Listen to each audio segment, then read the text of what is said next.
Good evening and welcome to the Star Chamber Show live podcast, episode number 482. And it is a great Wednesday evening here in Lexington, Kentucky, where I, Stephen Zimmer, am broadcasting from. And of course, thank you to the great folks from Far Cry, great band that gave us our intro music, and of course their fearless leader Pete Fry. Always like to give them shout outs from time to time. Always grateful for our intro music, and it's going to be a great show tonight.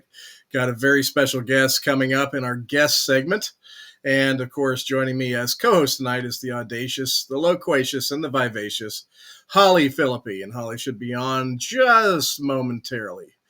But as you all know, we definitely like to cover all the latest updates with the Imaginarium Convention, which this podcast is affiliated with. And the chat room is open. Come on in. And we definitely take questions, comments, and all kinds of stuff from the chat room. And tonight, the first person in was Heather Jordan, who I have not seen in the chat room. I'd like to welcome a new listener, I believe. Heather Jordan was the first in the chat room tonight, and several others right behind her. And so, yes, like I keep saying, one of these days we'll have a prize for that. Yeah, once we expand a little bit, hopefully, and get a little bit of a budget. So, but for the introductions on the new folks that are coming to Imaginarium and a couple updates there, we've got a lot. It's been a very, very busy week, and we've added a lot of new guests. And of course, I always want to mention that the Imagine Award nominations are open for titles published in 2025. And of course, it doesn't cost anything to make a nomination. You can do that on the Imaginarium site under the Imagine Awards menu choice. And so go over there. Also, we cover a lot of things like audiobook narration, song lyrics.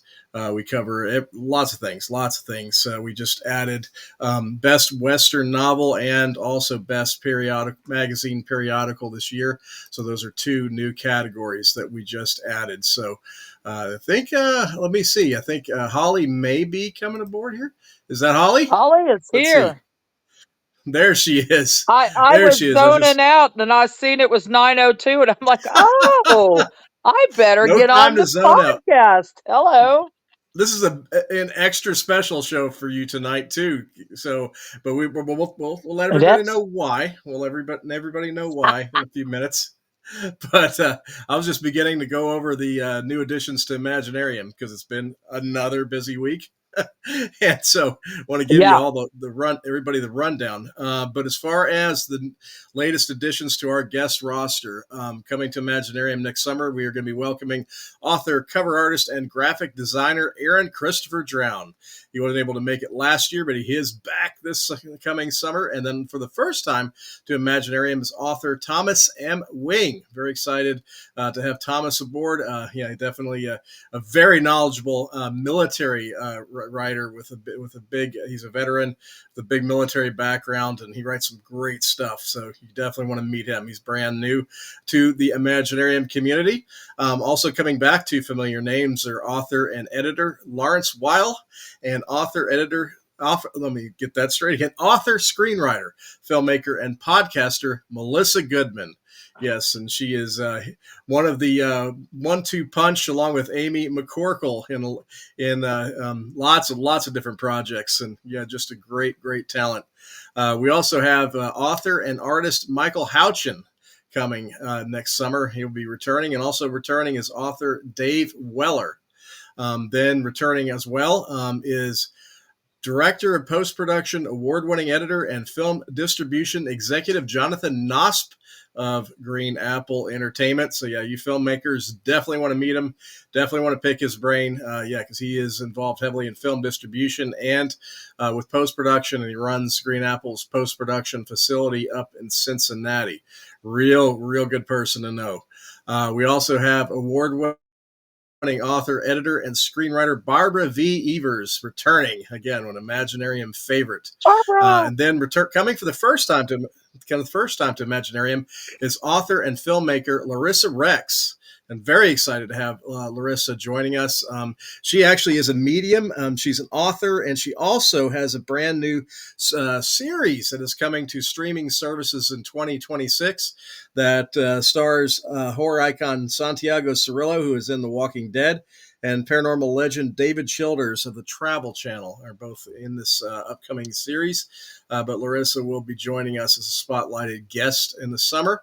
And then coming for the first time as a panelist is publisher and publicist Kevin Carey. And that last name may ring a bell because we've had Liz Carey, who is his mother, a couple times already onto the show, and she'll be on again very soon. But Kevin works with, of course, Heritage Link Press, that small press that we introduced you to that launched back in July. But Kevin is coming to represent. And then we also have author, editor, and publisher Randy Perrin also coming back. And so I'm really excited to have Randy Perrin back. Great writer. And then also editor and publisher Greg Bridgman was just announced today. And Greg is fantastic. He's the editor-in-chief at Olivia Kimbrell Press, and he's edited more than 100 faith-based novels. Really superb fellow, and he knows technology too. Very knowledgeable when it comes to metadata and all kinds of tech stuff. So definitely a good person for you to know. So that is the current rundown of all the new Imaginarium editions. And let's see. Let me see. Holly's mic was off there. I was coughing. Let me see.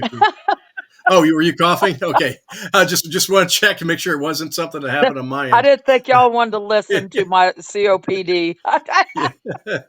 But yeah, but there is something that Holly and I want to share for those of you in the Lexington area this weekend. We are actually going to be part of the Vamp Chat crew this weekend. We are going to be with, of course, co-hosts Dan Klefstad and Eva Vertris down at downtown Lexington at Scarefest this weekend. A huge event, which is over the entire weekend, draws well over 10,000 people. Really big event. And we're going to be down there. Bentley will be joining us, and also Rebecca Harrison. Yes, Metal Beck is feeling up to it. So she is going to be down there, and we're going to be helping them out at their booth. And we'll be promoting Imaginarium a little bit too. Don't worry. But yeah, we're going to be down there at the booth and all kinds of stuff. And may get us a few guests for the podcast too. So you never know. You never know. Yeah, we're going to be down there in a media capacity, so this should be quite an adventure. So we should have stories to tell next week. Yes, when next week and hopefully, well, I'm going to try to. I was going to go see Annabelle, but I'm not going to go see Annabelle now since her handler suddenly died at 55 a couple months back. So, nope, not going to go be seeing the Annabelle doll. Yeah, we'll be by her, but I'm not going to go see her. Yeah, I wasn't planning to do that either. So that was from the beginning, though. From the beginning, but it is going to be great. There's lots of great guests coming down. I know that for me personally, Doug Bradley plays Pinhead in the Hellraiser series is going to be down there, and they also have Chris Jericho, who, of course, is an iconic wrestler and in the band Fozzy, which is a hard rock band that he fronts that I love. He'll be there doing some kind of live show on, I believe, Friday night, if I'm not mistaken, Holly. But I think it's Friday, right? Chris Jericho is doing his thing.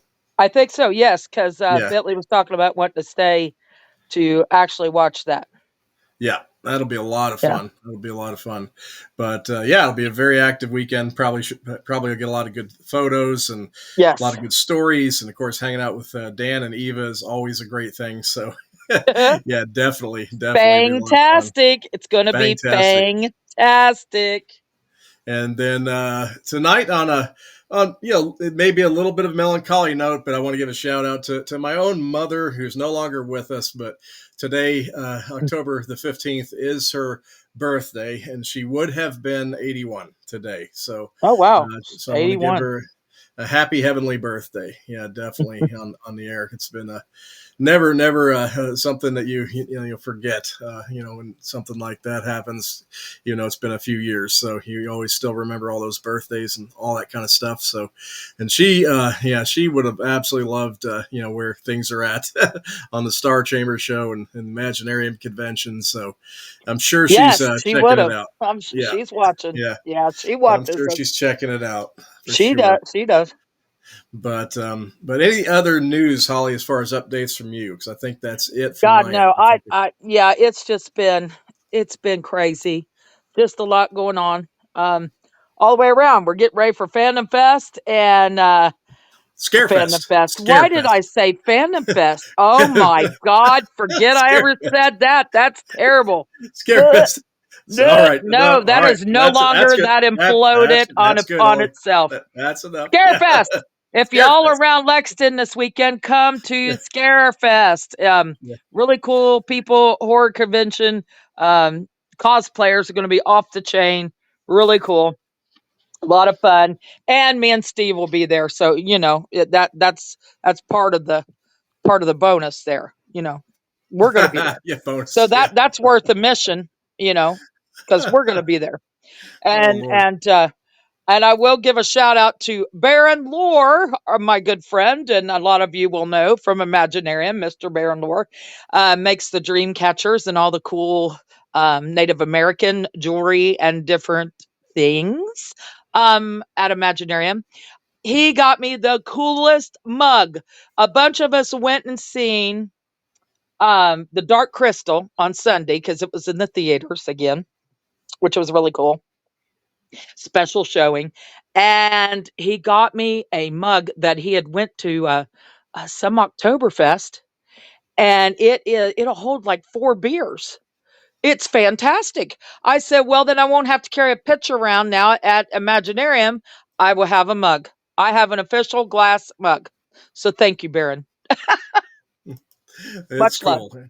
It is a very cool mug, I might say. And I yes, did but get a just stein. I did. yes, Moon says a yeah. stein. Yeah, it's Yep, glass. it is. It Very is. cool. It's nice. It's huge. But so we keep on time. I definitely want to make Yes, sure keep let's the show go. on time here. We got to get to our folks that brought you tonight's show, and that would be Sandy Lender, the Genre Blender, and the fine folks at Per Bastet Publications. So first of all, I'll give you a little bit from Sandy. And this is a great creative talent. Sandy is just amazing. Go to her, sign up for your YouTube channel, subscribe to it. Sandy Says Read. It's a great channel. And so here's a little bit from Sandy. Start Chamber listeners already know that author Sandy Lender offers you a variety of spec fiction and epic fantasy adventures to help you escape reality. Did you know she also offers positive, quirky book discussions and reviews on her BookTube channel, Sandy Says Read? Check out the Sandy Says Read channel on YouTube for over 600 book chats to entertain you. The channel includes the Indie Book Spotlight and the DIY for Creatives playlists, along with others to help you find videos and essays that pique your literary interests. Subscribe for free to the Sandy Says Read channel in time for the Monday night upload and join the community where our motto is, you can always find something good in a book. And thank you, Sandy. And yes, Sandy Says Read. Great BookTube channel. Check it out. Subscribe. All that good stuff. And now we're going to go over to Per Bastet. Per Bastet Publications is a small press based in the Louisville metro area, specializing in speculative fiction and other outside-the-box books. With 40 titles in print and ebook formats and a handful of audiobooks, Per Bastet offers a little bit of everything. Check out Frenemies in Space, Marian Allen's new science fiction short story collection featuring return character smart-mouth Connie Phelan. Or try Michael Dabney's latest David Blaze mystery, A Deadly Game, a prequel set in 1984 Philly. You can find these titles and more at perbastetpublications.com, at Amazon, or you can find the press in person at Kentucky and Indiana book fairs and conventions. Per Bastet Publications, where timeless tales unfold. And a big shout out to Sarah Marian Allen, and Teely Harris, the literary triumvirate. They Yay! are awesome. And we are on time. Right on time. I mean, like perfectly on time. So we're going to roll right into our guest introduction. And we are excited about tonight for sure. Uh-huh. Tonight's guest is an absolutely fantastic artist and is now an author. And she is the author of a newly released debut, the memoir, The Gravity of Grief and Joy Records of a Birth Mother's Journey. And we are happy to announce that she will also be a panelist at the Imaginarium Convention next summer. So, for the very first time, it is our honor to bring onto the show the one, the only, Heather M. Floyd. And Heather, your microphone is on. And there you are. Wow, what an introduction. Thank you. That's I what a told lot of you, our guests. That's what a lot of them say. Wow, you make me sound so good. Well, they are so good. That's the point. That's right. Yeah. It's all And Yeah. true. furthermore, I always tell the guests, I say, you will know when I give the introduction. You will know, and so there's just no question Yeah, when I there's no turn their question mics about on. that. Yeah, so that when their mic goes And on, they're aware. and there's even a bonus because if Yes, you've here we noticed a go. few family traits, Here we go. she is my cousin. So Yes. This is awesome. It is imagine that. awesome. So it is so cool that we have now brought her into this crazy world. I finally got some family, that's in this crazy world with us, besides just the children and grandchildren. I'm speechless, but I am so happy to be uh, part of this, and I'm so happy that you reached out to me and offered, some assistance because I was trying to do all this on my own and I was getting a little lost. I was like, I'm a creative person. I'm not a business person, and I'm trying to figure out how to publish what I It's a wrote. lot. So thank you. Yes, it is, Yes, and you it steered is me right. it's overwhelming. Especially you first started to, noodle through. You've Mhm. got, the writing part, yeah, you got, but there's editing, there's formatting, there's, you got to go through all the things to get it published. You got to go through cover art and how to set all that, and yeah, I mean it's a lot. Yes, yes. I It had is a the very cover It's a lot. art. I just didn't yeah. know, the rest how to put it all Yeah, how together. did yeah, Yeah, Yeah, and I should mention and that the cover art is Heather's art. So yeah, when you're yes, looking at that cover, it is her art. So how cool is that? And I also want to give a shout out to because as Holly said, she's now part of the book community now, and she's a member yes, also of the Bluegrass Writers Coalition, yes, which is yes. very near and dear to us. We love the BWC, and Heather's a member of the BWC now too. So yeah, lots of cool things have happened for sure. But yeah, here we are, and the book just got released on October the 6th, and it's off and running. Already got good reviews and everything. So Yeah, yeah, yes, celebrate tonight. really and good when reviews. and when you showed me how to look at like placements, like yesterday, I was at 290 in the subject of adoption, and today I'm number 128. So that's You pretty Whoa. sold some cool. books. You Yeah, sold some books. Wow. Yeah, Very so cool. it's like Amazon always has a little delay in when they put the right. totals in your report. So when something shifts like that, you're going to see some more units sold in your account. So yeah, that's Yes, that's the good yes. news.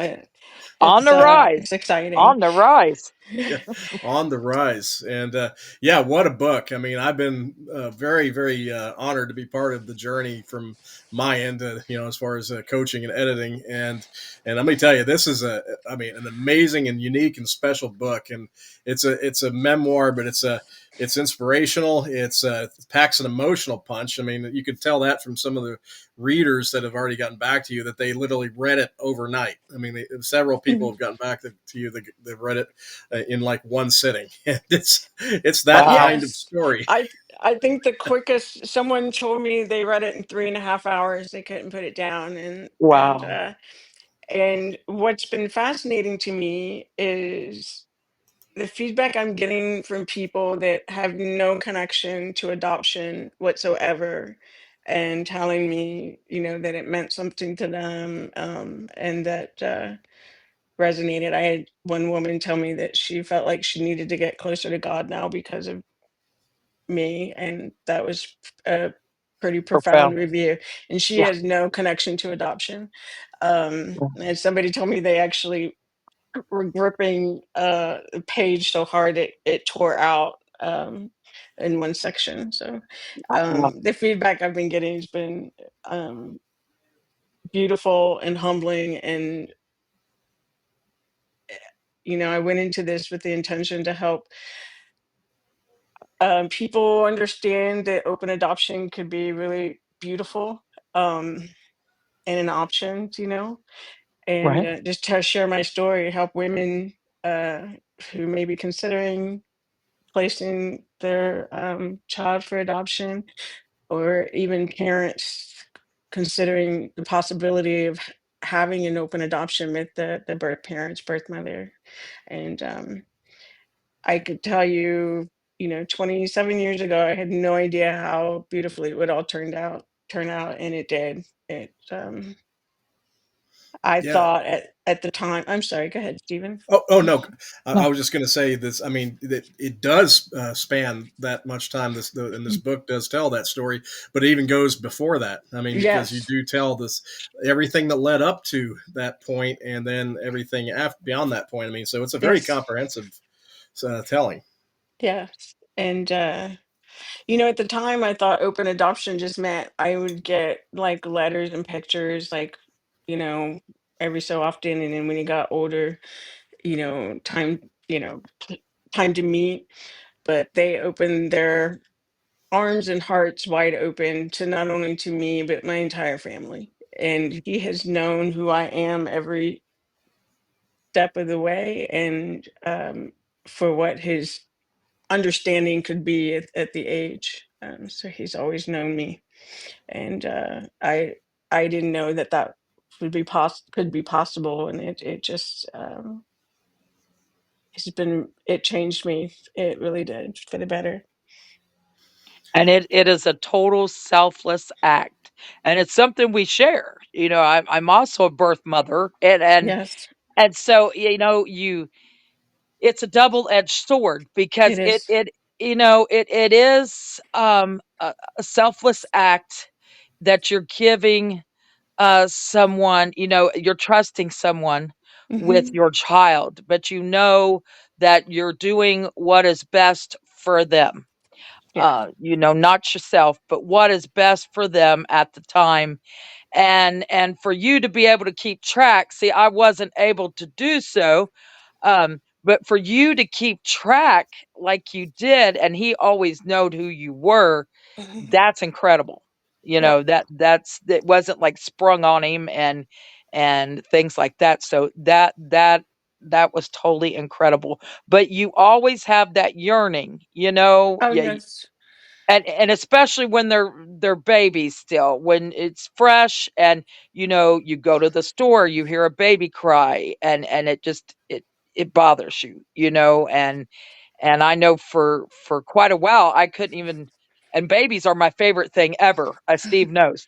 Babies are my life. I love babies, and for me not to be able to be around babies for a while was hard because I love babies so much. And yeah, that was a difficult process, but yeah, for you to be able to keep an eye on him and see him, and that was incredible. And you guys still have a really close bond. Yes, we do. Yeah. He when we had that little celebratory dinner last Monday on my book launch day, and he came. So that was lovely. Hmm. Um he, he we've always had a close relationship, but I would say it strengthened once he became a father. Um Even more so because I think he understood the gravity of my decision, um seeing his child for the first time. And um but to go back to your point, Holly, yeah, will always be a yearning, and that's kind of why I came to title the book "The Gravity of Grief and Joy," because I will always grieve not being his mother, Right. but it placing him has brought me so much joy because I, really got the love back from his Right. family, from him, from his children. Now, just being able to be a witness and to be part of, of creating this beautiful extended family. I mean, Yeah, that's it's a it's beautiful story. It is. Yeah, because I think And that one of the things that strikes me about it is it's a real story of family in terms of both yes. blood and chosen family, and yes, it's got Yes. yes. it's yeah it's real, and I can relate, in my own path of about how that is near and dear to me as well as far as chosen family. I mean, so but yeah, this is ultimately a story about family in all aspects. Yeah, it's I mean, it's a love story. It really is. And I think that may be why it's resonating with people that aren't connected with adoptions. They can feel the love and the hope, like even though it was a very painful decision and the hardest decision I've ever made in my life. Yeah. Um, they they feel that, So I that means a lot because I I started this. This all came from an essay because I kept in touch with the social worker that did our adoption. And over the years, she would ask me to speak to birth mothers and potential adoptive parents. And sometimes she would mention, like, oh, I told them to reach out to you, but they may not because they're kind of, nervous too. And I had the idea to just write an essay of my story at the time. And I thought maybe that would be easier if they read it. And if they had questions, they could email me or text me or call me, whatever they wanted, or just to get a perspective. And once I did that, and she gave me so much good feedback, like, oh, and that actually helped them have questions to open up the discussion. I always just sort of had it in the back of my mind to write a book. Um, but it never really quite felt right. So I always knew that, this could potentially help people in the adoption community, maybe even someone who's adopted that had a closed adoption, um, know that this decision rarely comes without love. Like this is, they weren't abandoned, they were, loved. I'm sure there are exceptions to that rule, but in general, this is the hardest thing I think any woman decides Yeah, to do. I agree. I agree with you.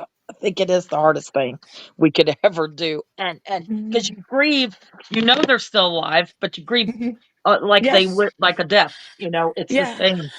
Yeah, you go through the same grieving process, and for you to be able to share that and in a memoir, in a book, and you also brought music into it, how Mhm. music helped you, and it's going to help so many people. But could you elaborate on Oh, how the music absolutely. ties in? Well, kind of. So, I mean, I'm a true Gen Xer. I've been making mixtapes probably since I was 10 years old. And then that Yes. has evolved into, CDs. And then now I think I have like over 100 playlists on Spotify that I've, created for myself. So it was very natural that when I started to sit down and write this, I was like, oh, because, this story, kind of really begins in 1991. And so I made a playlist to get me back and take me back in that time, the place, the songs that were meaningful to me and Christopher's birth father. And it just sort of, when it came down to me titling my chapters, and I'm the same way with my art. I hate titling things, and it just sort of felt organic to name the chapters after the song or a song lyric.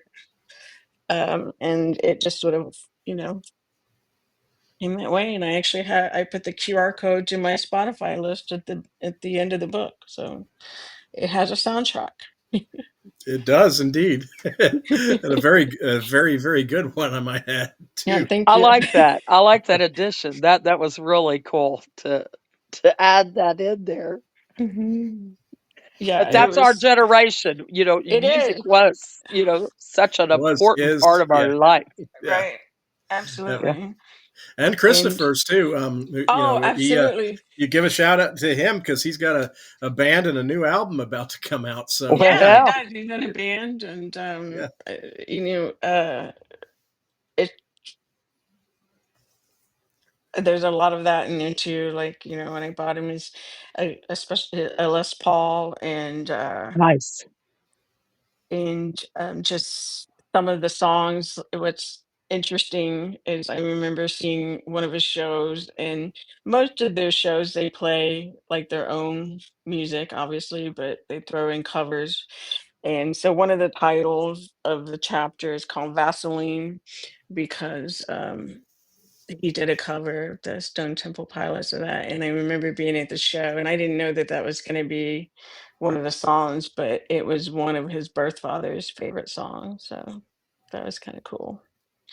That without That is him a good even song. knowing that, yeah, it was just sort of a a unique connection that without him knowing that he's actually some of his favorite songs from that time were also his birth father's favorite songs, so, and mine too. So, but it's very interesting how that can happen without him because he does not have an open relationship with his birth father. So that's pretty cool. I tell yeah. you, you discover, and it's such a strange thing how much genetics, DNA plays in that situation because even though we've not been around them all the time, Hmm. it is weird how they will have, similar facial expressions, similar ways Yes. they talk, things they Hmm. say, likes, dislikes. I mean, food aversions. I mean, it's Hmm. bizarre. Yeah. Yeah. Yeah. Yeah. Ha, we definitely have the same smirk. and and the RBF is very strong with me, him, and his son. My grandson. There's actually I put pictures in the book of me very young and Gabriel, his son, picture where we just are mean mugging it, and we looked. It could be the same person almost. So that's that kind of was cool. that was funny when I got to see those together. I was like, oh my Yeah. god. It's just like he's very, very strong with it. Yes. So Yeah, it's wild. It is how genetics, play such a role like that. I know it is. I mean, but I also see the influence of his parents too, because Oh sometimes yeah. I'm like, no, that's yeah. It's like very nature driven. I'm a very indoorsy kind of gal. Unless it's the beach or something. But it's and math. He's really good at math. I went to art school. My running joke is always I went to art school to avoid math. Um, Although there is surprisingly, some math involved in like building your own canvas. It's like measuring. I was like, dang, I just want to paint. So I don't want to measure. I don't want to mess with all that. Right, somebody else do that. But no, it's just pretty cool. Or just sometimes, or even seeing. I saw a picture once when I was at my parents' house of my grandfather, my dad's father, and it was like it almost looked exactly like Christopher at that age. So it's wild to see that, and I think that's another beautiful part of open adoption is to be able to like see them grow and see where they're like um and still he's still his own person too. It's like all these people that have Influence. influenced him. He's still somehow like his still very unique person. But it's That's so been cool. it's still beautiful to witness. Just watching him. What do you think was the hardest part of your writing journey? What was the hardest part of getting Um, this down? going like it was easy to write, like, because I've been telling it so much, but I think it was really difficult to get into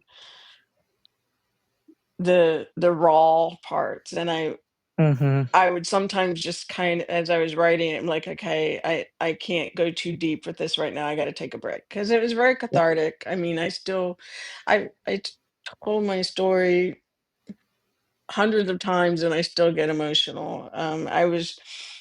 That's why I don't even think I could do my own audiobook because I don't think I could make it through the Right. whole thing, even though I know it and lived it, but it just takes you back to that moment.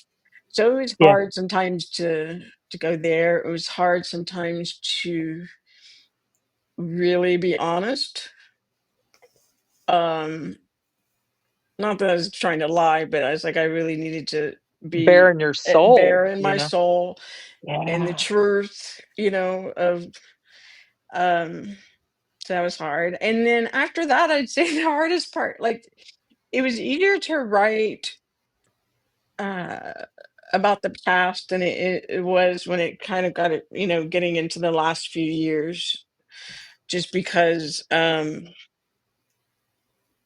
and Stephen really helped me with that, like just in our conversations, just him asking questions about things, just filling in those gaps from probably like when once he became a teenager to present. Because I think that was because I journaled so much during the early years. Yeah. And then once it just sort of became like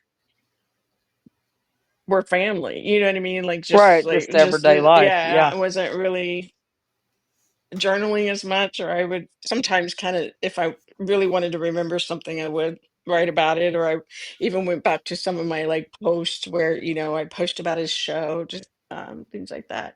But that was probably, outside of going deep, just writing about the more present years to make it meaningful. Because, Yes, because um, this was your memoir, so it isn't like right, you're writing.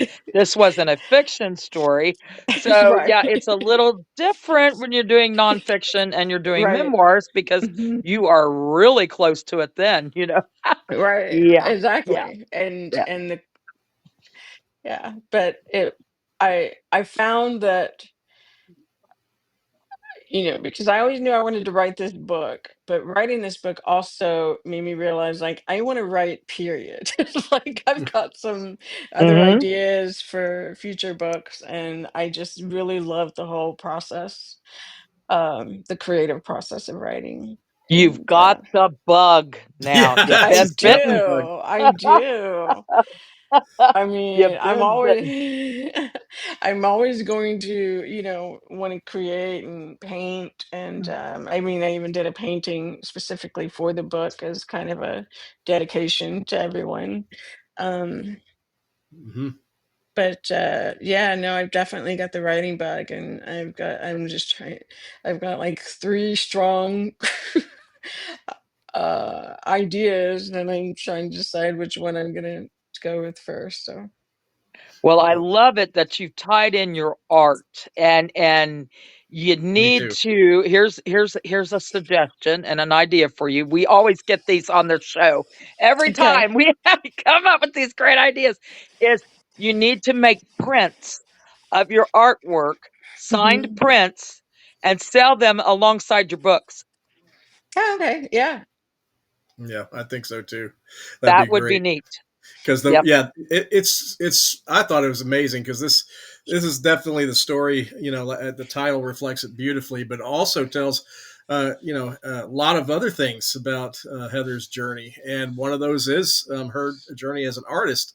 And there's a real Yes. crossroads in there where she has a Madison Square Garden art show in New York City, and it's a big part of the story. And people need to read that because it's Yeah. heavy, and it's a big part of the story, and also it's in the book. And so I can talk about it a bit, but Yeah. you have a condition that you became aware of with your eyesight, and Yes. I find your courage extraordinary with what you deal with there and being a Yes. visual artist. I mean, and I would love for you to Share a little bit if you don't feel uncomfortable about it. Absolutely.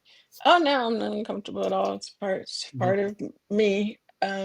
I in 2002 I had moved to upstate New York in Saratoga Springs, because I wanted to really pursue my art, and I couldn't afford to live in New York City.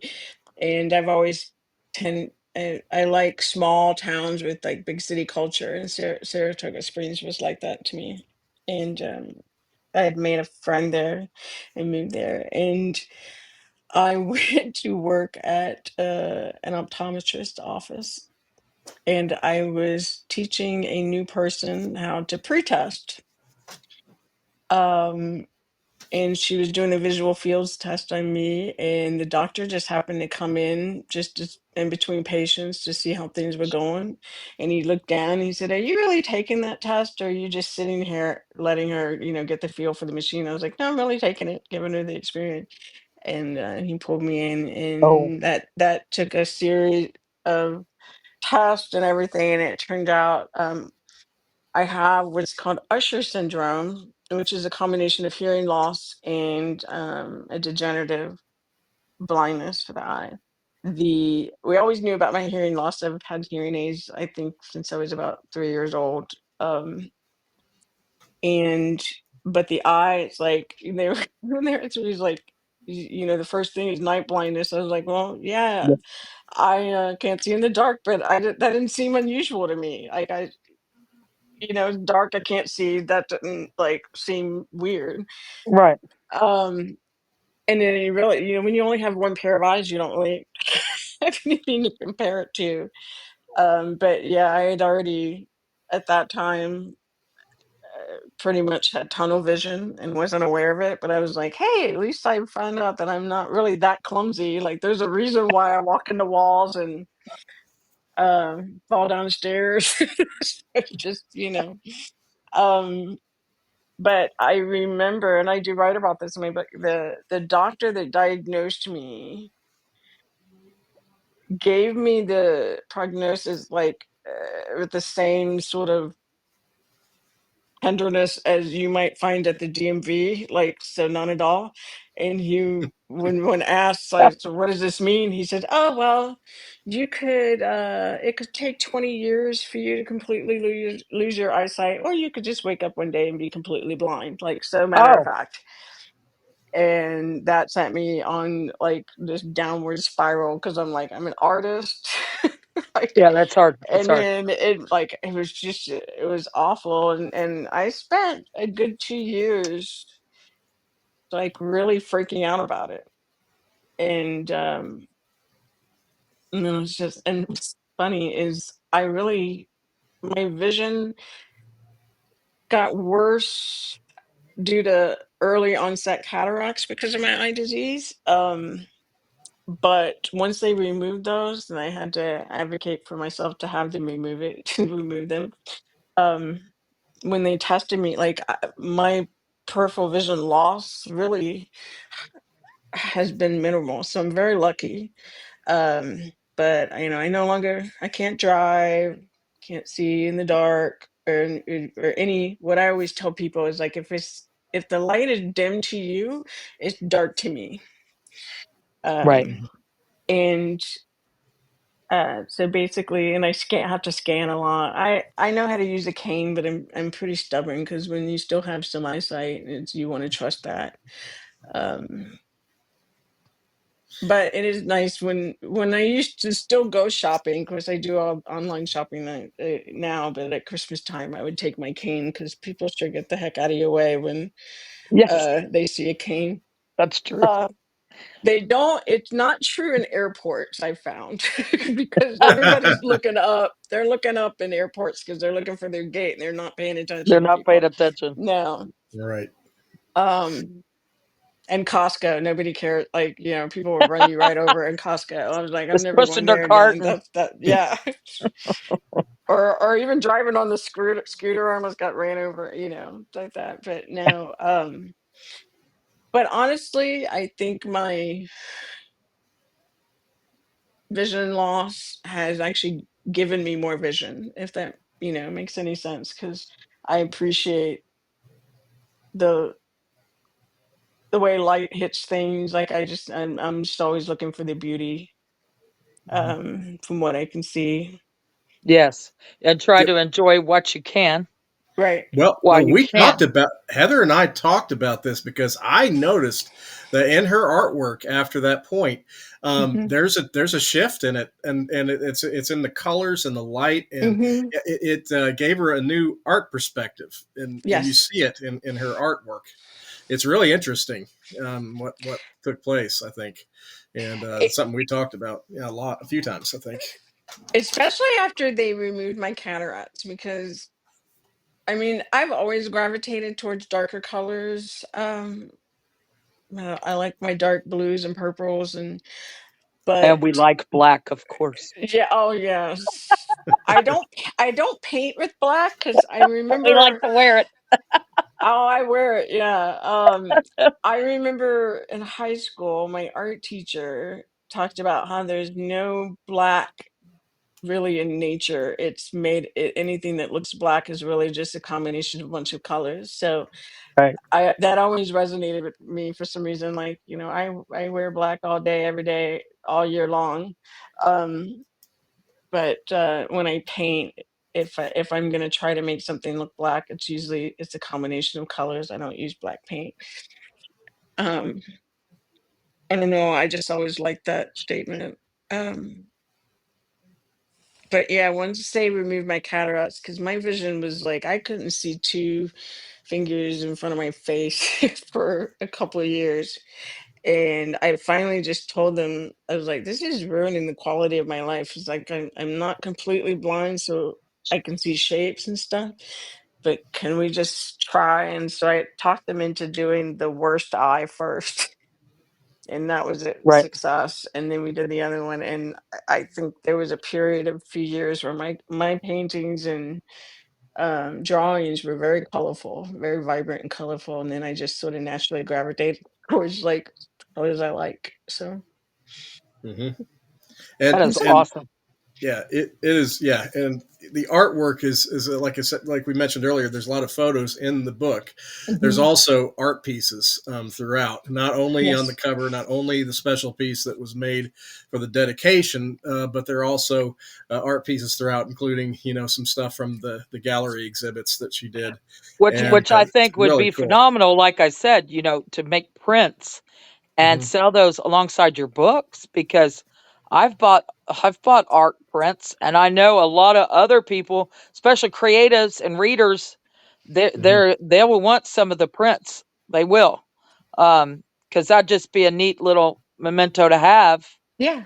Hmm. for going along with reading the book, and to feel like, they're part of your journey.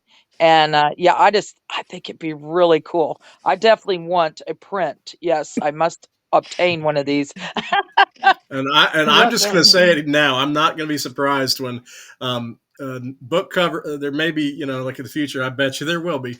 Yeah, some other authors that Yeah, have Heather Floyd art on the their book And covers. that would yeah, be cool. Because oh boy, I tell you, I love the cover of this one. I mean, yeah. it's a It's really neat. beautiful cover. I It's love the just gorgeous. colors. Yeah, the colors, And everything. I too, you probably don't. Most people don't know it, but I too am slow. It's a slow progression. I'm losing the Cushing around my optic nerve, Oh wow. and yeah, it's going away. There isn't much left, especially in the one eye. And if I live long enough, they said, eventually I will go blind. But Mhm. they're hoping, that eventually they can start the drops and it'll slow it down. And then there's some surgeries they can do to, help slow it down. But you can't replace that cushion around that nerve. Yeah. So the only thing, like I told the eye doctor here a few weeks ago when I went, I said, well, maybe by then Elon Musk will invent robotic eyes, that they can pop in maybe before I, go completely blind. But yeah, I told Steve, the hardest thing I know it's going to be for me is reading, but now there's audiobooks. So, Hmm. that's a great thing, is there's that, um to kind of replace. And And yeah, I definitely would take advantage of that. But you do appreciate beautiful things more, and paintings, Hmm. and just the world around you and the colors. And you have a whole new appreciation when it starts to go. Because there's some colors now I have trouble distinguishing whether it's blue, or in fact it is a purple, or if it's a black, or I have to look at things a little differently now. But yeah, you do appreciate them. I understand that, you really do. And uh and and you got to, it's a good way to express yourself, is through the artwork, because Yes. you've got to get that out somewhere. That's an outlet. You got to find that outlet. And I was wondering, do you play music while you're writing, or Oh, doing art? yes. All of it. All of it. Okay. I there's not a day. I mean, I'll even if I'm not in a meeting, I'm listening to music when I'm working. I mean, it's just my Hmm. And what are you it's listening life. to? Oh, right now I'm really obsessed with Youngblood. Yes, Like yes, everybody. yes, we all are. I think we Yeah. all I've are. even got I think Steven. I think Yeah, I'm sold. me and Addison, the granddaughter, Miss Addison. We've got her. Yeah, she adores him. She listens to him all the oh time, and every day, all the time. And we watch everything he's got on TV. Any interview, and we dragged Stephen to the documentary, and because Stephen really didn't know that much about him, he's like, "What are you guys going on about?" I said, "Stephen, you're gonna love him. You're just going to love this boy." I mean, I adore him. yes, me too. And I think she's still on here. Heather Jordan knows that one Sunday morning she woke up to a pretty much a full dissertation from me in text about his album Idols, and why Yes, I think it resonates with Gen X. I mean everybody, but Gen Xers in yes. particular. And she but yeah, we're both obsessed. I was able to get tickets, so we'll be seeing him in Cincinnati, and I tried very hard to get tickets for Addison too, but didn't. Well, I'll It tell sold you, out in a minute. it I'm did glad sell I out. got the pre-sale. I'm glad I got the pre-sale, You but got the pre-sale. However, there are tickets available with the resellers. So, I know, and they're insanely high. yes, they are. We're going to pay a lot more than what we would have with the pre-sale. But yeah, you got It'll be real worth it lucky. though. Yeah. Yeah. Oh God. Yeah. For especially for Miss Addison, she'll cry. She's just gonna have a fit. 'Cause Excuse me, I'm sorry. she just Um, adores him so. yeah, but But he is. yeah, I'm so proud of that young man. And me too. yeah. So that's why I was wondering, what are you listening to when you Oh write, yeah, when you but do I art? mean, I have a very wide, Hmm. music taste. I mean, I I like to put music on, especially if it's a full album that I love. I did a couple of pieces last year, a year and a half, I think maybe it's 2 years. Gosh, time feels so surreal lately. Yes. Um, John Batiste, I love him. I'm going to see him next Tuesday. I just put his album on and I just free flow paint. And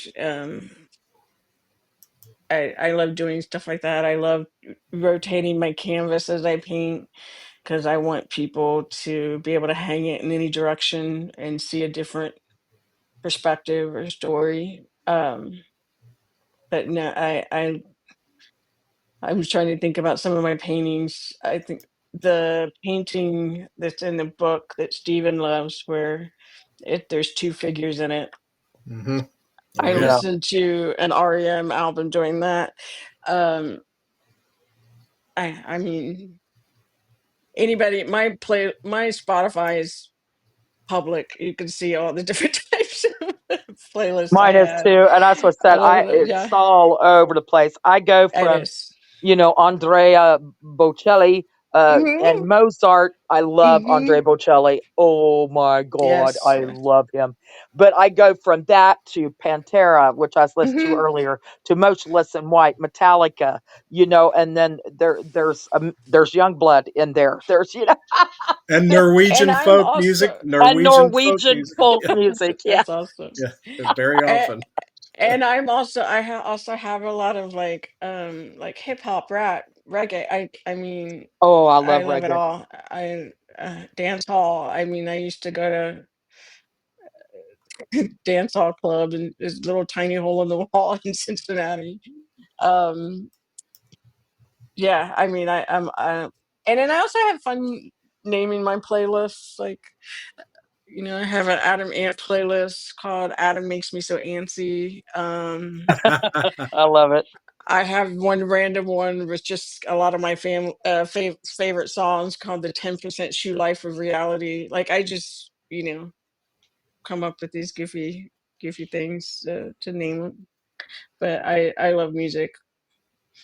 I mean, I can say everything from Adam Ant to like ZZ Top, really, and everything in Yeah. between. There's probably not a music genre I don't know. I like making playlists for road trips. One of my favorite things to do, actually, usually whenever we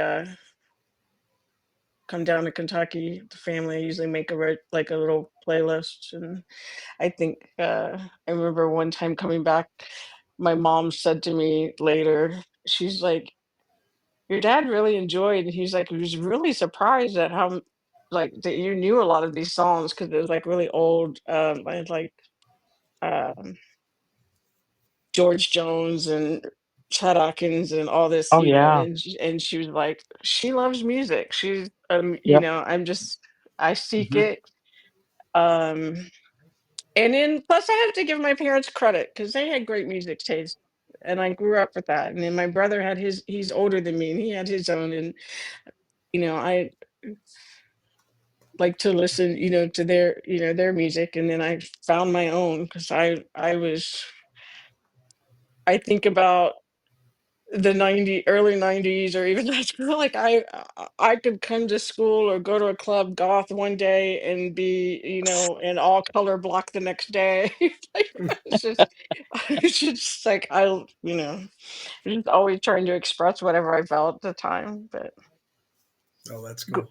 to tie back to the black and the I lost Holly, I'll tell you, like, I'm thankful that I really haven't lost my ability to see colors, thankfully. But when Right. it comes to clothing, having all black makes laundry and getting dressed a lot easier when you have a Yes. degenerative eye disease. I don't have anything to separate other than towels. Everything else is black. Right. So Right. And it's easy. You don't have to worry about matching clothes. no, no, not at all. I do have occasional pieces like where I've gotten for like something where I've got like some little bit of color, and then I'm always like, oh, I guess I have to wash this by itself because there's nothing else to wash it with. Yeah, Oh, that's awesome. I But just I saw do. that comment. As long as the blacks match, absolutely. Yes, Right. there are Absolutely. different blacks. Yeah. Yes, there Oh are. yes. Oh, there's so Mhm. many. Yep. Oh Obsidian, yes, onyx. there Yeah, are. I know them Yeah. all. And then after you have, I've got, my favorite shirts that I've had for a decade. They fade out a little bit over time, so they're a little faded compared to Oh my other yeah. black pants or my black, jackets or whatever I'm wearing Hmm. with it. So yeah, yeah, there is many colors. Hmm. Absolutely. Yeah, absolutely. So when do you think you're going to start on the next book? Well, I'm doing some research for the one that's kind of sticking out to me the most of the three. So it's going to be a novel, but I think it'll have some influences from my life. Um, but yeah, I'm starting that research process and kind of jotting down ideas to see how it all comes together. Oh, Very cool. Very cool. And that's nice. but with the book that's out now, The Gravity of Grief and Joy, I wanted to bring up how there are three versions of it available Yes. because of all the photos and artwork, you made a color interior version available. You also have a black and white print edition, and then you have an ebook edition. So yeah, there Yes. are actually three versions that are out. Wow. Well, Yeah, I which is intended to, I'm sorry, I intended to only do color. Because remember, I was very adamant about that. yeah, I said, right. if I'm gonna have Yeah. artwork in the book, it has to be color. And then Sure. Yeah. when I saw the cost to print it, I was like, well, Yeah. Yeah. I know people will be interested in the color edition, but there's probably a lot of people that just are more interested in the story, and I wanted there to be, multiple price points. So, but Yes, you yeah, got it all. Yeah, you got it all. yeah, I And got it all. And hopefully I'll have an audiobook someday. yes, Yes. So, as I have a that's difficult time reading it myself, like, yeah, yeah. I knew you. Yeah, said that. Yeah, that'd be a difficult thing, and I don't blame you because I think I shared with you on more than one occasion that there, reading for me, just reading through it, doing what I was doing, from looking at it from the editor's perspective, I had to stop because it would get me in the feels. I mean, it Yeah, he really he would. would get teared up and he'd have to stop. And I'd Yeah, say, "What is the matter with you?" And he'd say, "Oh, it's Heather's book. It yeah. got me It's again." true. It's true, and it is. It's highs and lows, and everything. I mean, that's a very candid and very honest account of the journey, and it ties in so many things, art and music, and yeah, and it's just woven together, just and it flows so well. And it's like we were talking about, you filled in some of the gaps, but when you did, I mean, it just all pieced together, and it's like so the whole piece just it flows beautifully. And I hope some of those listening tonight give it a chance that haven't heard about this before, because it's a story that I think also would be good for TV. I think as far as a limited Oh TV yeah. series, Well, like a absolutely. Lifetime, Uh-huh. like on Or Lifetime or yeah, or a limited yeah, TV show on a limited TV series. It would be very I think interesting yeah, to a wide audience because it does have so many dimensions, and it's the story of her journey as well as the being a birth mother. It's both. It's all that. It's all woven together. And healing. It's a healing Mm-hmm. journey too. I Mm-hmm. think that may be another reason some people, because everybody's experienced a crossword in their life.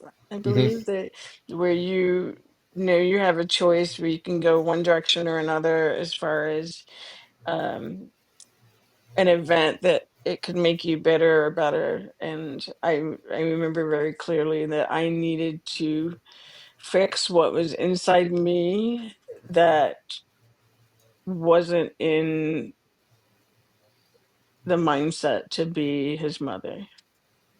Mm-hmm. And I think, so that it's my healing journey as well.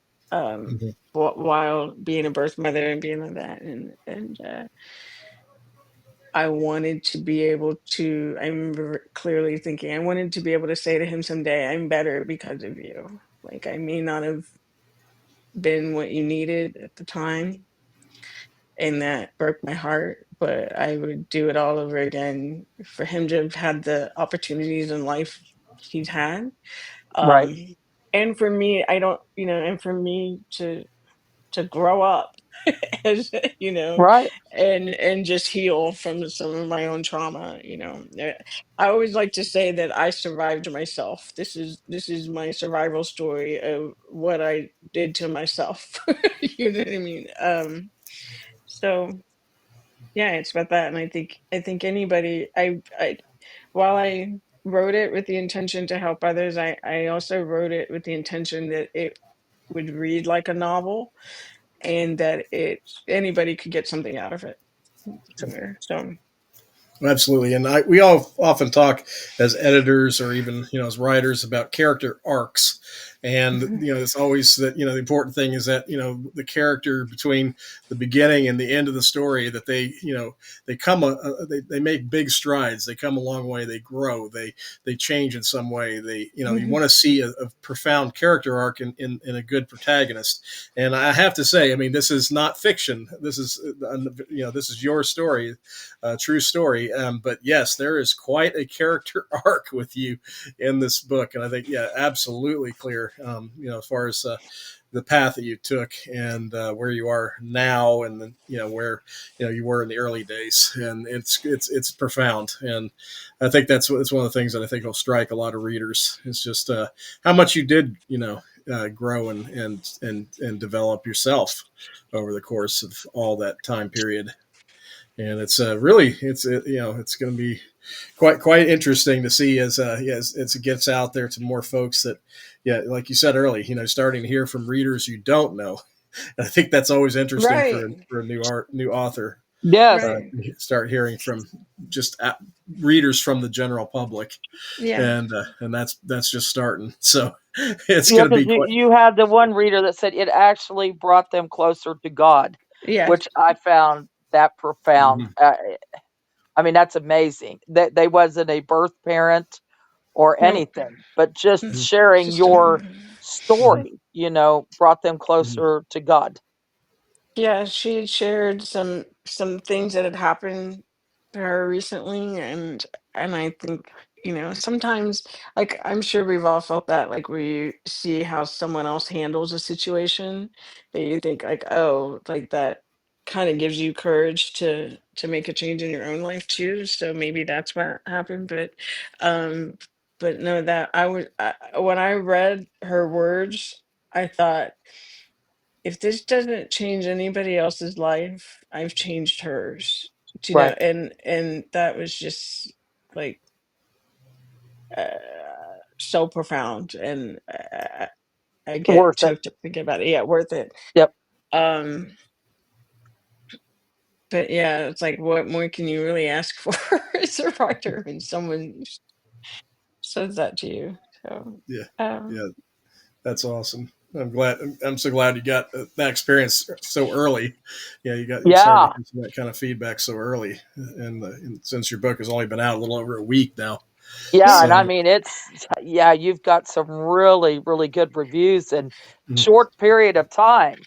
There's yeah, mhm, people that don't even get that after it's out, a month or two. So yeah, I mean it's man, keep them coming. That's what I mhm, yes. say. It's like, more people, that to get it out mhm, there. And back, I do want to say, another thing, and I know I talked to Stephen about this. I didn't go into this meaning for it to end up kind of having such a heavy spiritual undertone, Uh-huh. um and even considered kind of softening it, and I'm glad I didn't, because I was like, well, that's what I felt, and even just looking Right. back, it was hard not to see that it was always there, so I left it in. I'm glad I did. I'm So glad you did mhm. because you write for you. We always yes. say you don't write for everybody else. You write for Hmm. you, and there will be people out there that Yeah, will want to read it that you you'll will find your touch audience. and Yep. reach. Yes, Yeah, you'll find your Yes. audience. But I yes, think, Yes. but I guarantee it. will say that this story, like we've been talking about tonight, it does have things that will appeal to a broad range, I think, of readers on different levels. I mean, not just And people that, creatives, yeah, and artists. creatives, Yeah, artists, everything. Yeah, working through it's good. trauma. I mean, Mhm, Yes. we all pack so much baggage and trauma mhm, with us from our childhood or whatnot or teenage years or you know we all have this, and being able to share your journey and how you worked mhm, through all that. I mean, it's going to help a lot of people. I mhm. may need And to it, just make a journal, a grief and joy journal, so people mm, can Yeah. write about their own grief and joyful moments. I don't know. That sounds See, there mhm. you fun. go. There So you you go. just come on the And with the show, You just come on the saying with the show don't. and you sketchbook start getting with the sketchbook ideas. as well. Yeah, yeah. Yeah, Yeah, yeah, it yeah. starts happening. You call that yeah, a what do they call them, appendiums, or yeah, Yeah. yeah, to go with it. Hmm. Here we go. Yeah, There it's you going to go. be. Yeah, I think it's going to be great to see this unfold over the coming year as far as the where this book goes and who it starts who starts reading it. It's very interesting because it's we've only touched the surface tonight. I mean, we really have. I mean, we didn't give away many spoilers. Of course we don't want to give away spoilers, but there are so many stories within the story. I mean, and that Heather shares and very candidly, and some will hit you hard, but it's it's quite a range of things that happen along the way, Yeah, I and mean, I think the yeah, biggest and spoiler is kind of already a given that I placed my job for adoption in the title, but yeah yeah, that yeah you're absolutely but, right. I think, there's a lot of little things that yeah happen along a the lot of things way, that happen to you. Yeah. Well, yeah, and then and they find out, you're an artist. You are, the Mm-hmm. music played a part, and mhm. Mm-hmm. yeah, you're healing from trauma. As was said, there's just so many different elements Mm-hmm. And to then it. the cool multi-dimensional thing where you have the playlist, you've got the art pieces and the photographs, and Yeah, yeah, it's cool. It's like you can really immerse into this with all that, and I think it's quite a bit of I do fun want too. to hear though. How in the world did you get to show artwork at Madison Square Garden? So it was the New York Independent Film Festival, and they were having an opening night. And I honestly can't even really remember. I must have it was very early on in the like internet day, where the internet was starting to become mainstream. So this was Right, 1998, right, and I'm guessing I heard about a call to artists for that online. I honestly don't remember how I discovered it. I just remember that I applied and found out that I got in right around the same time I was, starting to go to the adoption agency to start that process. And so wow, just right then and there, that's like a whole grief and joy. Like it's just that, the highest of highs and the lowest of low at the same time, right, and right. and yeah, it was opening night, and they had a big art show, and it was very cool to Mm-hmm. do. And Wow, there was that's a pivotal moment too, um in my story, because Yep. it did knowing I had that show gave me a distraction a little bit to like not that I had something else to think about to right. do and kind of escape as well. And then there was a very pivotal moment that night where I realized like, oh, this is real. I'm about to give birth in a few months and make the hardest decision of my life. So yeah. Right, right, But it was And amazing. And I got to see the court, like, because the show wasn't like in like the main like arena. It was like a big back, like, almost looked like a big open warehouse, but it was very cool the way they displayed the art. They had chain link fences for walls, and it was very industrial and awesome experience. Um, but I did get like we were able to like go and see because they had the basketball court out uh or open instead of like the stage part, and that was pretty cool. It's like, wow, I'm in oh, Madison Square Garden. This is cool. wow. That and is so neat. and Wow. Heather's writing style is she is very good at setting an atmosphere. I mean, it reads like a novel often in over the course of this memoir, and yeah, she pulls you right into it. I mean, you really see it, you feel it, and yeah, her prose is very smooth with that, and yeah, so that's yeah. She when you have all these different instances, I mean, you really do get to yeah be drawn into it like you're reading a novel. It's really that good. So Thank you. I had to brag on you a little bit there because No, I appreciate I it. do like your style a lot. Yeah, as far as your Thank writing, you. I yeah, your think it writing. probably comes from me being an artist too. Like, I'm a very Yep. visual person. So when I write, and Yeah, yeah. I can get a little wordy, and I know, like, even before I started working with you, my friend was a sounding board, and I'm like, is this too much word salad? Is this way too much description? Like, Nope, no, you're I good. don't think so. It's like, Nope oh, is it's like you're just good. right. Yeah, because I think about, and maybe even being visually impaired too. Maybe subconsciously, I was thinking about like if this was an audio book Hmm. to really paint the picture, so you just really knew you were there. So Right.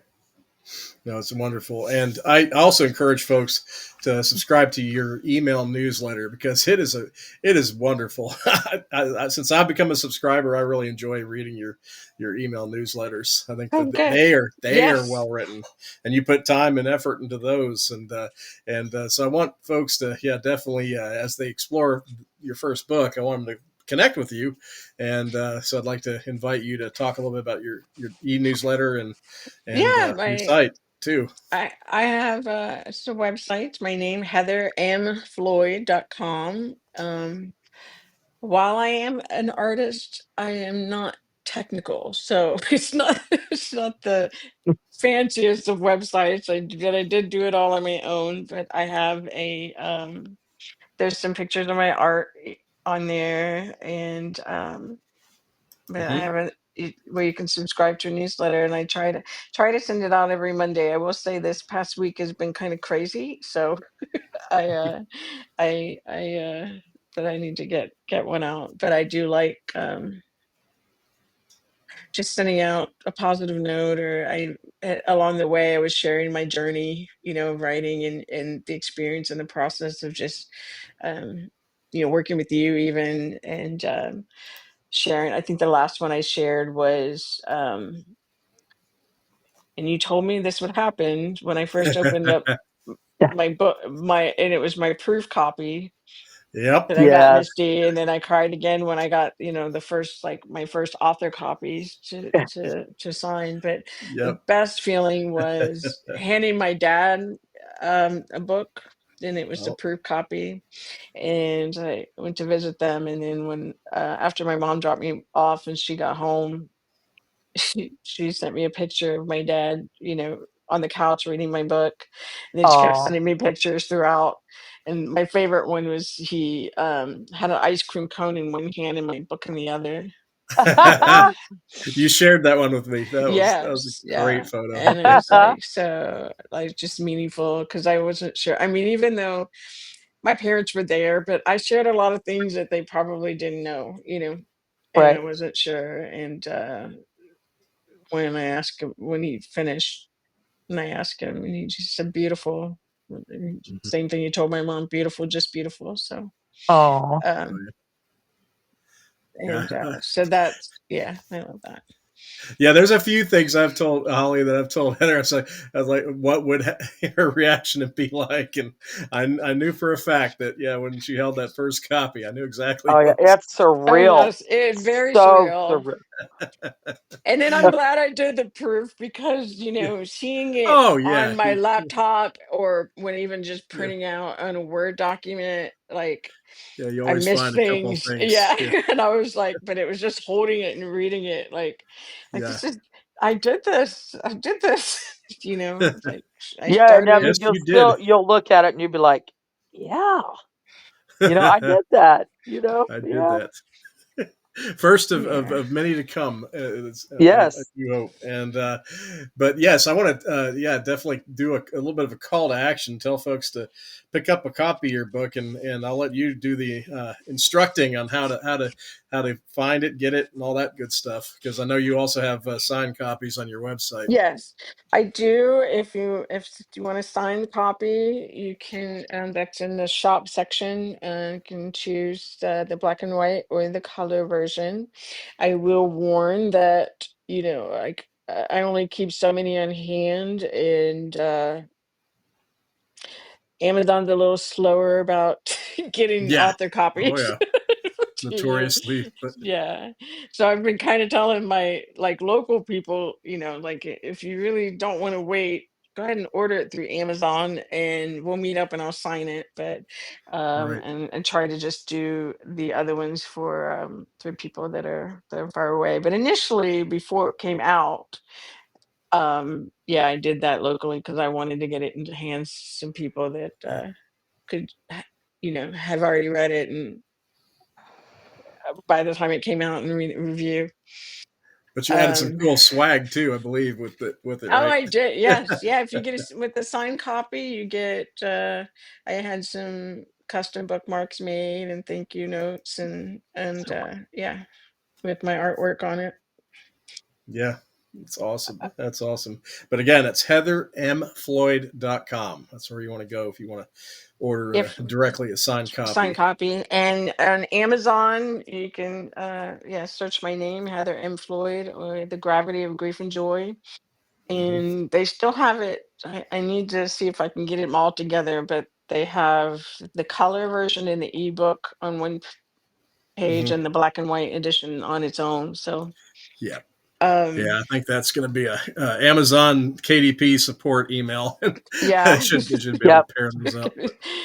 But um, but yeah, and if I definitely recommend, if you like art, to get the color edition, but if you're yes, Right. more into the story, get the black and white edition. But and I think the black and white, you can still see the art pretty well. They didn't. It's not yeah. horrible. I was concerned, especially since a lot of my work is kind of dark. So Or since both of them are first editions, get both. yeah, Collect them. there you go. There you There you go. go. And Yeah, then meet me at the convention next year, and I'll Right. sign that's it. right.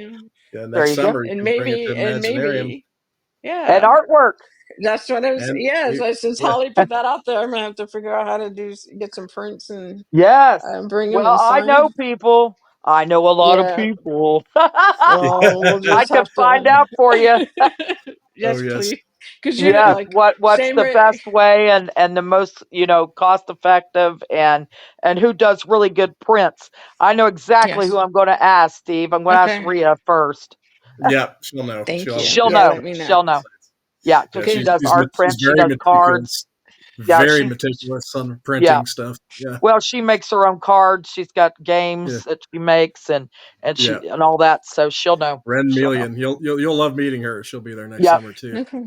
But Yeah. yeah, You kn- you know me, Ollie. I get lost in the details when it comes to business things. Well, So, because I just did my promotional, like my, but through Vista Prints. That's about as yeah, far as I can get, with all yeah. that. So, well, I yeah. tell you, you can teach an older dog new tricks because let Oh me tell yeah. you, I come from the nursing world and got through into this.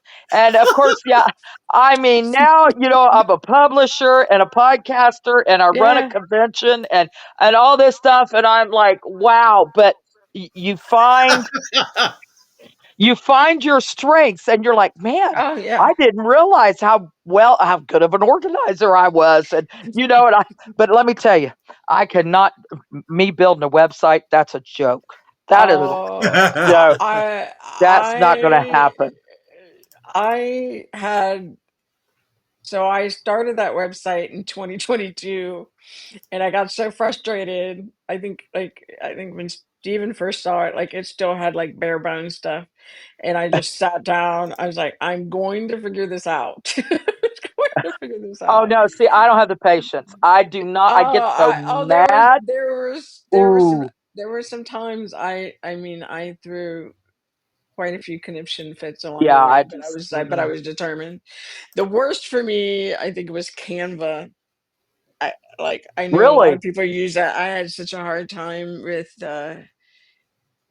when I was trying to do a mock-up of the book cover, and this was yeah. before, like I think that's what caused like you to reach out to me at the time, was that post where I Yeah, kind you of were made it, having and that. Yep. I was like, this took me an embarrassingly long time to do, and I still Yep. didn't quite get it right, and I hate Canva.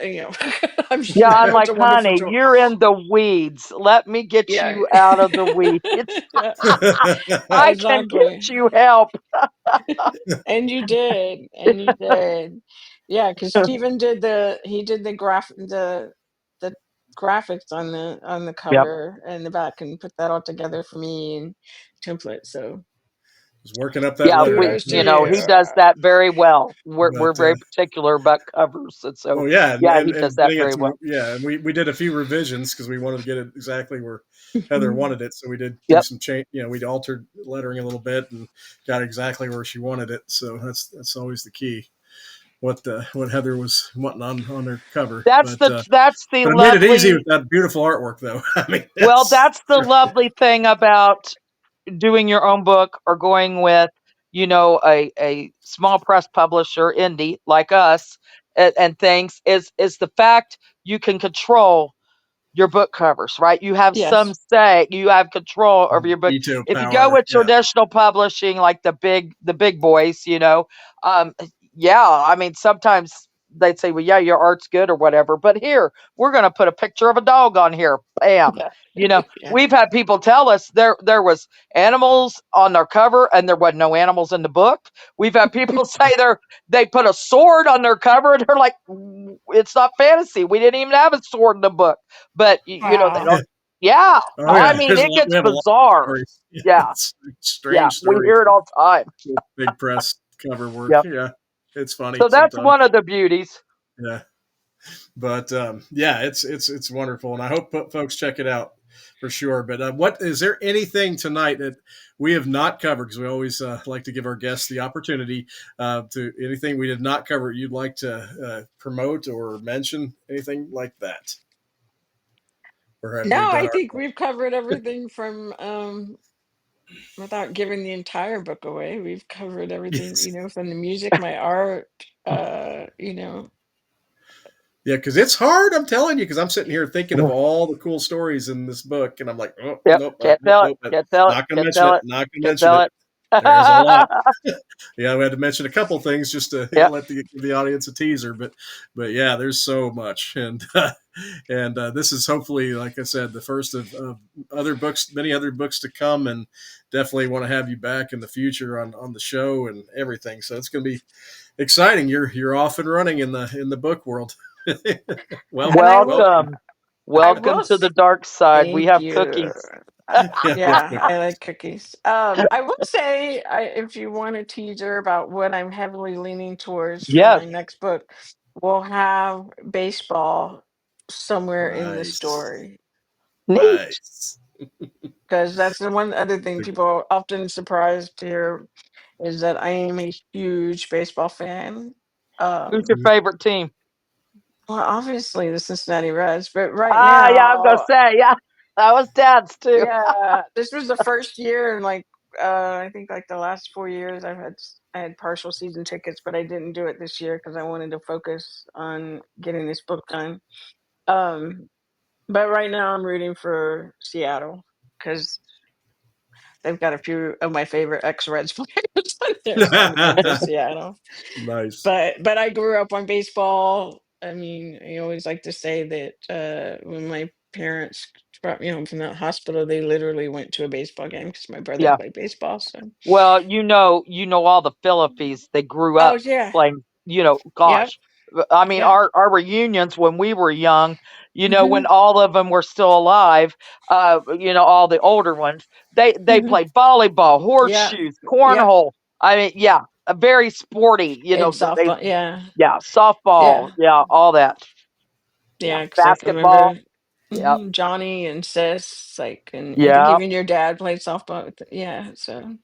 And I think you and I got to see each other quite a few times growing up because Oh, of, we did. my brother playing over in Indiana. So Right, right. and I got to see a lot of the country with travel ball with my brother. So I just love it. I think, it's a romantic sport.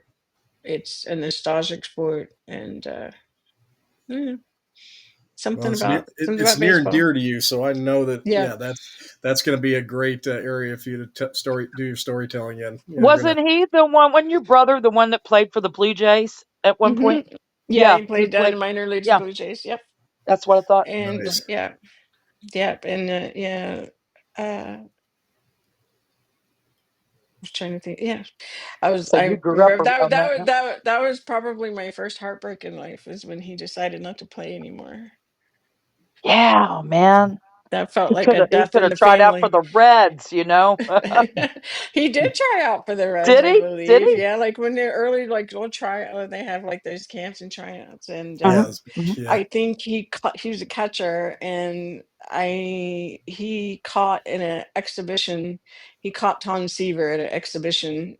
Like oh, it Nice. that's wasn't a awesome. game, but it was like a show. But he got to do that. From what That's if I'm cool. recalling correctly, I'm pretty sure. But That is no, cool. but this was like '80s. Yep, It's a long, long time ago. But yeah, awesome. when he decided he didn't want to do it anymore, because that was around the time when it was becoming more of a business, and they cared Right. more about other things. And um, An actual sport. yeah, but yeah, that broke my heart. I bet. I bet. It's like, So no, no, yeah. Yeah, I remember he was doing very well. I was like, yeah, he oh, was. wow. Yeah, Yeah, that's And tough. very Yeah, cool. yeah, Neat but little so. tidbits. Yeah, you'll yeah, definitely have to yeah. write Oh, I about Well, will. baseball. Yeah, and there'll probably be some personal touches in Yep. there somewhere too. oh So yeah, Oh, just all sharing. authors do that. You know, Yeah. you they do. always have. You could They do. tell. You read enough of authors' books. You could kind of Especially tell. if you know them. Yeah. Yeah, Yeah, yeah, Yeah. yeah. You get to know them. Yeah, yes, you definitely. do. But yeah, and I was a quick note on Tom Seaver. He was my first favorite player as a kid growing up when I was 8 and 9, 10 years old. And he actually sent my mother, she had written him and sent a check to cover the postage back, but he actually sent the ball back autographs with the uncashed Uh, check. And oh so I'll wow, never forget that about Tom Seaver. Just a great guy, and that's a cool that's story. awesome. That It's is a so cool cool story. to hear that Yeah. your brother caught him. That's awesome. Yeah. But yeah. Oh, go ahead. Sorry. Oh no, I was trying to remember the details of it. It wasn't like a game. It was like an exhibition, and yeah. But that was Yeah. still pretty cool to say Oh that. yeah. Absolutely. Yeah. Oh, anywhere. Yeah, Hmm. absolutely. But I'll turn it over to Holly to close out the show with you. But thank you Yes. so much, and Oh, thank it's you for having me. it's been such a great night visiting with you because I told you I said it'd be just me, you, and Holly hanging out Yeah, Yeah, pretty so much. it felt with about with our family of like a listeners. family reunion. Yeah. Yeah, Yes. It is. We yeah, got listeners. I told Stephen I don't understand why they like to listen to us babble on, but they yeah. do. But we Some got do. listeners all over the world, and I'm Yeah, like, we do. why are these people listening to us? But okay, Well, I'm glad that you are. Love you and we will all. we love you and we will continue. Absolutely. Well, to be fair, Holly, I could listen to you all day, every day. And if you had a reality show, I would watch it too, because there have been times when I was working with Steven and I could hear you in the background and I'm just in stitches. Yep, that's daily So life yeah, here. you need a reality show. I would watch I it. know some of the stuff I say to these grandkids. Oh my God, they look at me like I got three heads. Or even just watching the news. Yeah, Yeah, yeah. Oh, it's Particularly too funny. when you see your governor on TV. That yeah. Daddy, Angie. Yeah, Yeah. I get It's funny. excited. Yes. I love Oh, that. Well, that's hilarious. But I'm glad we covered a lot. We Yes, covered we did. everything. And yes, when you get the new one out, we'll definitely have to have you back. And yes, listener world, if you're coming to Imaginarium next year, which you should be, you will get to see Heather in person and get to buy a print and her book in Yeah. person. Or you could buy her book now, and And bring yes, it. take it, and she will sign it for you. yes, So either or, and leave a review. yes. Yes, please. And thank you. Thank you everybody for joining and, Well, and thank you, making thank me you. feel so welcome. Well, of course, and you have the rest of the evening. You have a good evening. I guess it's You too. nighttime now. Have a good night, and You too. love you, and talk to you soon. Love you. Bye bye. Bye bye. All right, listener world and chat room. Join us next Wednesday. Another great show, another great guest. And for the rest of the week, be creative. Good night, all. Bye bye.